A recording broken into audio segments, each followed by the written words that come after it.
Ladies and gentlemen, Shane Krauser coming at you from Gilbert, Arizona, and it is late evening, January 9th, 2024, and I attended the Gilbert Town Council meeting earlier this evening, and I wanted to give you a little bit of an update, give you the lay of the land, and talk to you a little bit about the concerns of leadership in our town.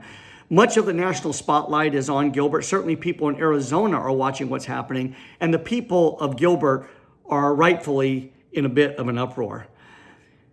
You see, we're a town of 250,000 people. We sit about 30 minutes southeast of Phoenix proper.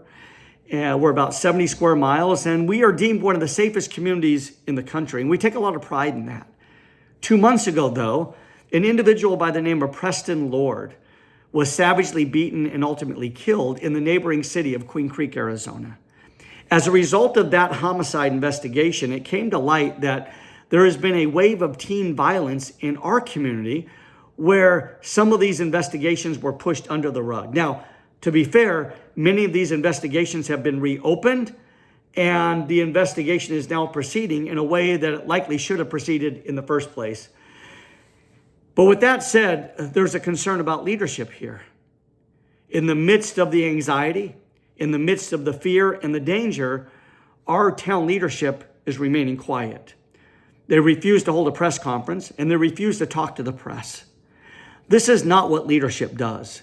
In a time of crisis, the president, the governor, a district attorney, a county sheriff, and a mayor, these individuals are elected to be a voice in the midst of times of concern, to let people know the direction that we're going and progress that's being made. This is what they're elected to do. And yet our town leadership is silent. Think about President Bush, 9/11. He stood in the well of the disaster that had just taken place, and he's speaking through a bullhorn. We all remember this rather vividly. And as he's speaking, someone yells off in the distance, "We can't hear you." And his response is, "But I hear you, and the nation hears you." And it will be a short time before the people that brought down these buildings will hear us. And the crowd erupted. It was a moment that would unify the nation, and even those that stood with America. Or President Reagan, Gorbachev, tear down this wall. It would mobilize the people of the world to the cause of freedom. Or President Barack Obama, hope and change. I was teaching at the collegiate level during the Obama era, and I watched individuals from the age of 17 to 30 absolutely energized and inspired by this president to a cause bigger than themselves. Now, it doesn't matter whether or not you agree politically with any of these individuals. The bottom line is that they led during a time of crisis. And we are in a time of crisis in our own town. We are looking for leadership. Now, with regard to a press conference or even talking to the press, what should be said? Well, this is where we need a voice of courage, a voice of firm commitment, of resolve. And what should be said during this time? Well, it really should be an opportunity to talk to two different types of people. Number one is the community at large. Ladies and gentlemen, we stand with you. Your concerns are our concerns. My children run the streets and play and attend school and work like your children. I'm aware of the concerns of danger because those are my concerns as well. And I want you to know that we are utilizing all of the resources available to investigate, arrest, ultimately prosecute and convict these individuals and hold them accountable to the fullest extent of the law. We stand with you. Crime will not be tolerated in this community. I recognize that. You recognize that.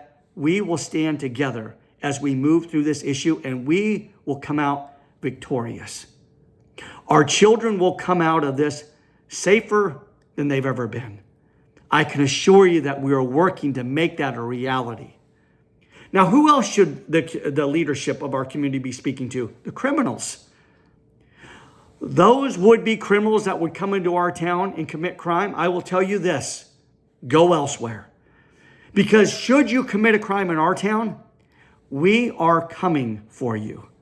We will utilize the resources to hold you accountable and ensure that you are punished to the fullest extent of the law. We stand with our law-abiding citizens, and we stand in opposition to the criminal thugs that choose to victimize the people in our community. That's what should be happening right now. Now, one of the things that we heard tonight at the council meeting was they can't speak because it would jeopardize potentially the investigations that are ongoing. I will tell you this, as a former prosecutor, where I handled gang cases, violent repeat offenders, and homicides, that district attorneys, governors, and mayors come out and speak during times like this to let people know progress is being made. Just inside the last 2 weeks, the mayors of Atlanta and Chicago held press conferences talking about crime in their community. Mayors do this all the time. And so what can't happen is that you cannot have individuals in a government capacity trying their cases through the media in a way that would taint potential jury pools. But the town of Gilbert is not asking for those acting in that government capacity to give us confidential information. They're not asking for the ins and outs of the investigation. They're just asking to let us know that progress is being made and that you stand with us. That's what leadership looks like. And the young people of our community deserve leadership that stands firm in the face of a crisis like this. They deserve nothing less.